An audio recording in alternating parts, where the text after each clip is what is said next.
Halo profesional, berjumpa kembali di channel YouTube saya, Johnson Afonso, trainer profesional. Dalam serial video training tentang kepemimpinan, saya akan sharing saat ini tentang model-model kepemimpinan yang bisa Anda pelajari, Anda ikuti seperti itu ya. Kenapa ini penting bagi profesional? Karena ini menjadi faktor di sukses bagaimana Anda memimpin secara efektif. Tonton video ini sampai selesai dan tolong sahabat profesional di subscribe, lalu klik tanda loncengnya, kemudian kasih like, lalu komen yang baik, lalu share video ini kepada sahabat-sahabat Anda yang membutuhkan informasi tentang bagaimana menjadi pemimpin yang baik. Dan juga saya semakin bersemangat memproduksi serial video-video training yang baru lainnya supaya Anda berkembang, mari kita sama berkembang. Dan memang banyak sekali profesional bingung menghadapi atau bagaimana memahami apa sih metode kepemimpinan yang efektif begitu ya. Model-model kepemimpinan yang efektif seperti apa yang dijalankan. Kadang-kadang nggak jelas acuannya apa, yang nggak jelas ya dalam menjalankan kepemimpinannya. Nah, nanti di sini saya akan jelaskan model-model kepemimpinan yang efektif seperti apa, lalu bagaimana cara menggunakannya, lalu bagaimana cara mengukurnya supaya Anda menjadi pemimpin yang efektif.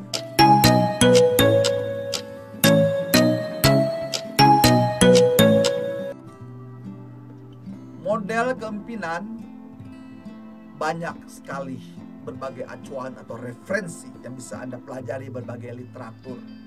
Dan memang tanggung jawab Anda sebagai profesional harus terus belajar. Dan saya pun demikian, setelah saya belajar berbagai referensi, maka saya mengacu kepada 3 model yang mungkin cocok buat saya dan mudah-mudahan juga cocok bagi Anda. Jadi 3 model leadership yang bisa dipakai bagi sahabat profesional semua di sini. Yaitu pertama, model leadership yang namanya situational leadership. Jadi kepemimpinan berdasarkan situasi. Yang kedua, transactional leadership, yaitu model kepemimpinan dengan cara bertransaksi, yaitu bisa pakai reward and punishment gitu ya untuk pengaruh anak buah Anda. Yang ketiga adalah transformational leadership, bagaimana Anda mengembangkan anggota timnya. Jadi tim Anda terus dikembangkan. Nah, itulah ada 3 kepemimpinan yang harus Anda kuasai.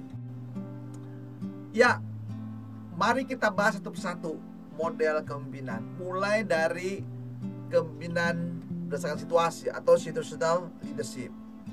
Nah, ini penting banget bagi profesional untuk mempelajarinya. Jadi situasi itu karena begini.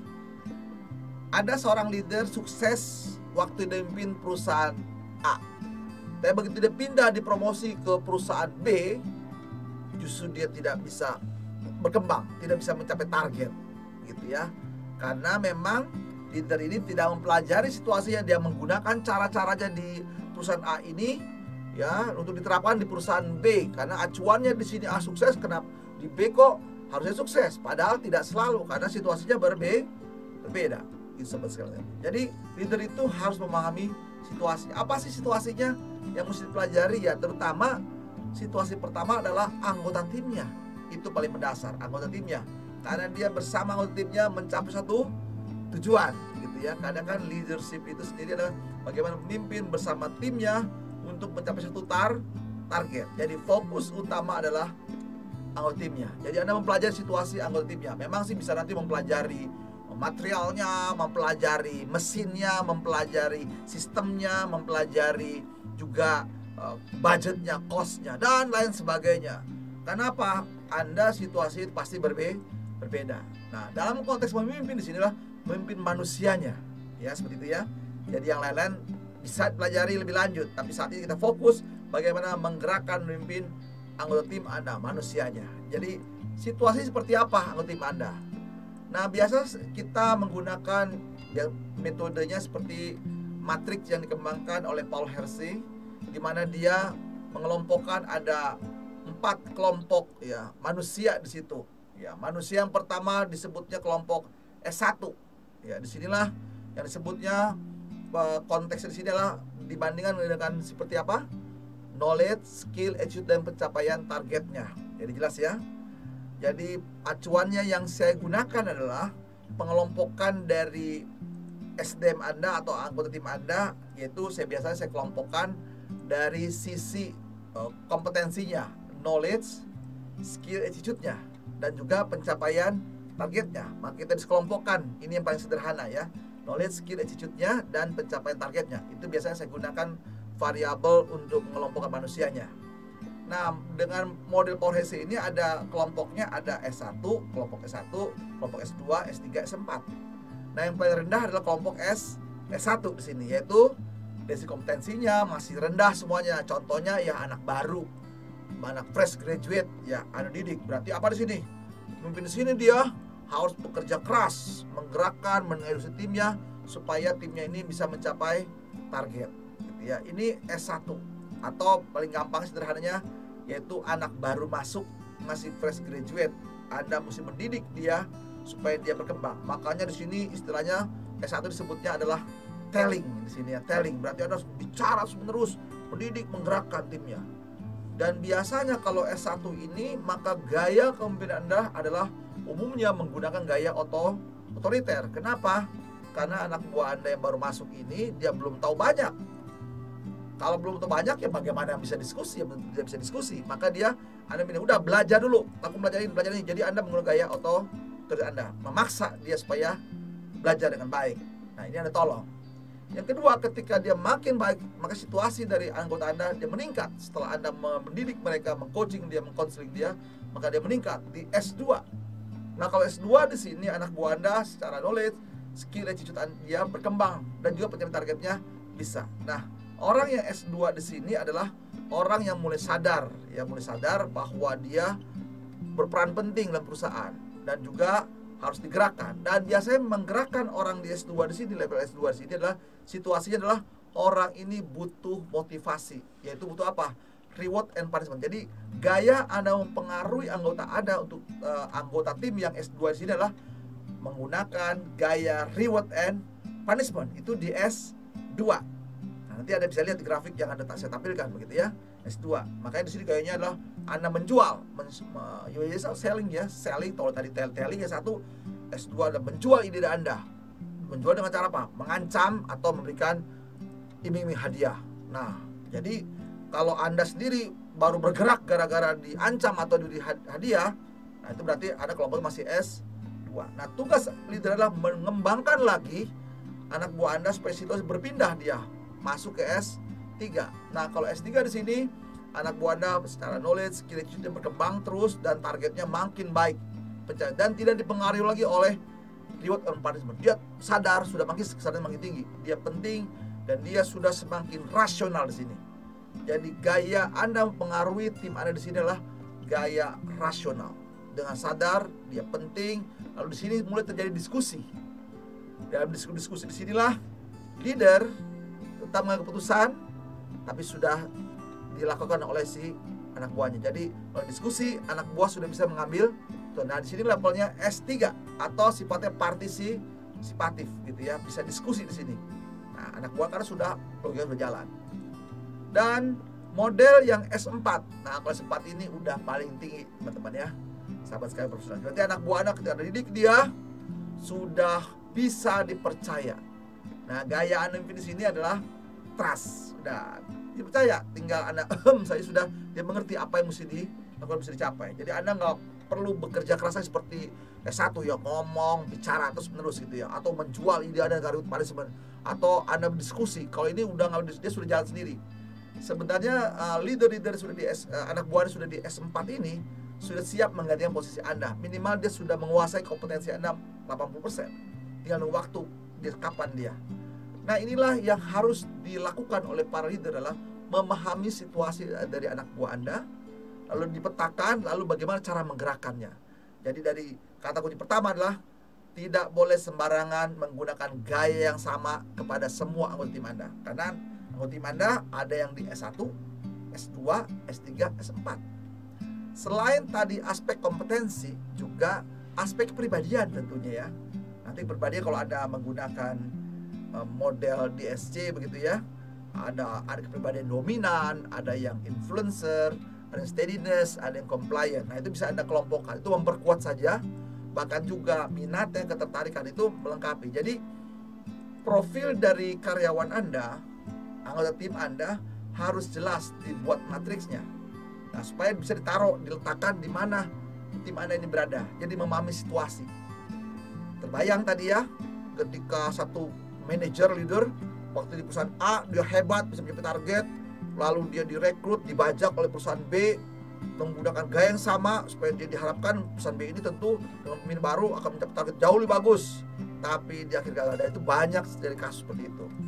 Kenapa? Leadernya mungkin kebetulan dia berhasil di situasi seperti perusahaan A, tapi dia tidak memahami situasi. Jadi perlahan di sini harus memahami situasi dari organisasinya, khususnya adalah SDM-nya. Nanti baru berlanjut situasi materialnya, mesinnya, sistemnya, lalu keuangan dan sebagainya.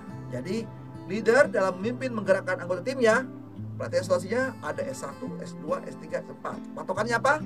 Kompetensi, knowledge, skill, attitude, dan pencapaian target. Ini kunci pertama sebagai leader, yaitu memahami situasi dari anggota tim. Dan itu terus dievaluasi terus, minimal setahun sekali, supaya melihat anak buah Anda berkembang nggak. Nah, anak buah Anda di sini berperan berarti apa? Dia butuh perkembangan. Kalau leader tidak mengembang, anak buah bisa ketahuan. Setelah setahun, anggota timnya tidak pernah berkembang, nggak berpindah dari S1 ke S2, ke S3, ke S4. Nah, ini menjadi tantangan leader. Nah, di sini bisa ketahuan dengan situational leadership di sini, hebatkah leader tersebut? Ya, setelah Anda memahami model situational leadership, maka Anda lanjut memahami model yang kedua, yaitu transaksional leadership. Gitu ya, bertransaksi Anda. Bagaimana Anda menggerakkan anak buah Anda dengan cara bertransaksi. Berarti bertransaksi apa di sini? Bagaimana Anda mempengaruhi anak buah Anda? Karena kan leader itu tugasnya membujuk dan mempengaruhi, begitu ya. Dan membujuk di sini, transaksi di sini adalah bagaimana Anda menggerakkan anak buah Anda supaya mau mencapai target dengan cara apa? Biasanya pakai reward and punishment, dengan iming-iming ancaman atau iming-iming hadiah. Nah, itulah sifatnya transaksional. Dan makanya karena itu transaksional ini adalah gaya atau model kepemimpinan sifatnya jangka pendek. Nah, cocoknya seperti apa nih? Cocoknya kalau lagi situasi sangat darurat sekali, sahabat sekalian. Karena dia memang jangkanya pendek, sifatnya transaksional, sifatnya itu sangat cepat, begitu ya, harus dicapai. Nah, ini yang dikembangkan namanya model leadership transaksional model yang harus dipakai. Jadi bertransaksi di bagian pengaruh tim Anda seperti itu ya. Nah, bisa cara apa? Bisa cara reward and punishment. Lalu Anda bisa bertukar di sana. Itulah model transaksional leadership. Dan dipakai waktu berjalan? Dipakai. Sahabat, banyak juga memakai gaya leadership ini. Gayanya sifat transaksional. Tandanya apa? Dia bergerak kalau ada ancaman. Dia bergerak, anak buah Anda bergerak karena ada iming-iming hadiah. Nah, itu sifatnya ada, berarti menggunakan gaya leadership modelnya transaksional dan sifatnya jangka pendek. Apakah efektif? Tergantung situasinya. Setelah Anda memahami situational leadership, lalu Anda memahami juga tentang transaksional leadership model, maka yang terakhir, nah inilah sifatnya transformational leadership.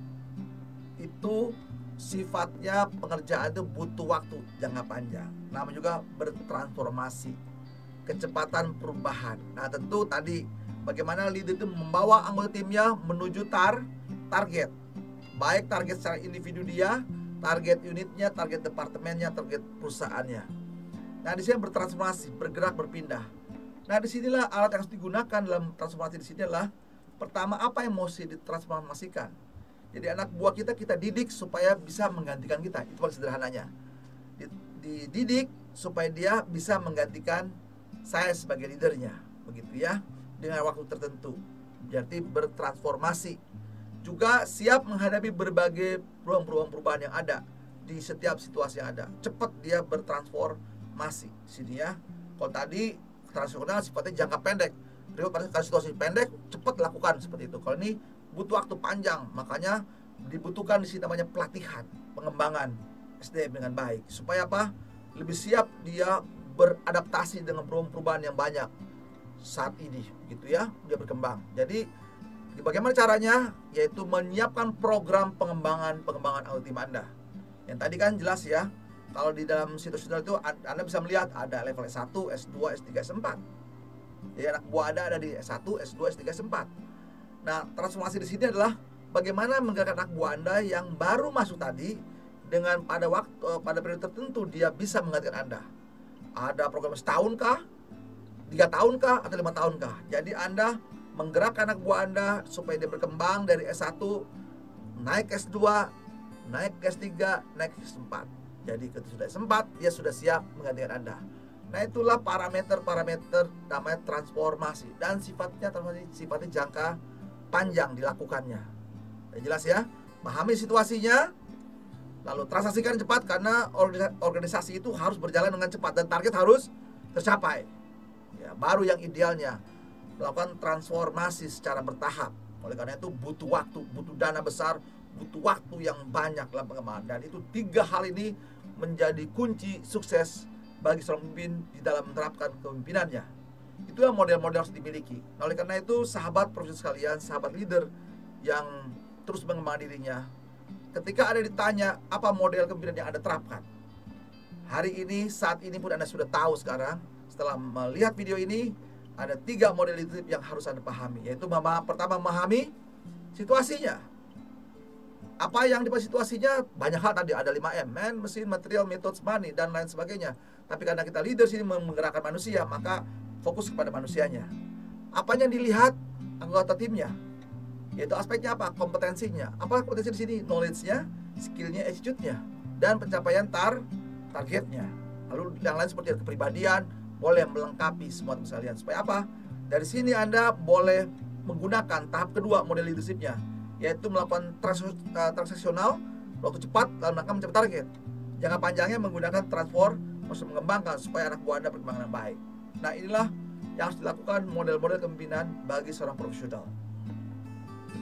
Ya, sahabat profesional, setelah kita memahami model-model leadership tadi tersebut yang sangat terintegrasi tersebut, maka saya percaya kalau Anda menerapkan ini akan jauh lebih efektif dan Anda cepat di dalam mengembangkan karir Anda. Demikian sharing video tentang model leadership. Semoga bermanfaat bagi Anda di dalam menjalankan profesinya sebagai leader profesional. Silahkan saksikan serial video-video training lainnya. Semoga bermanfaat buat Anda. God bless you.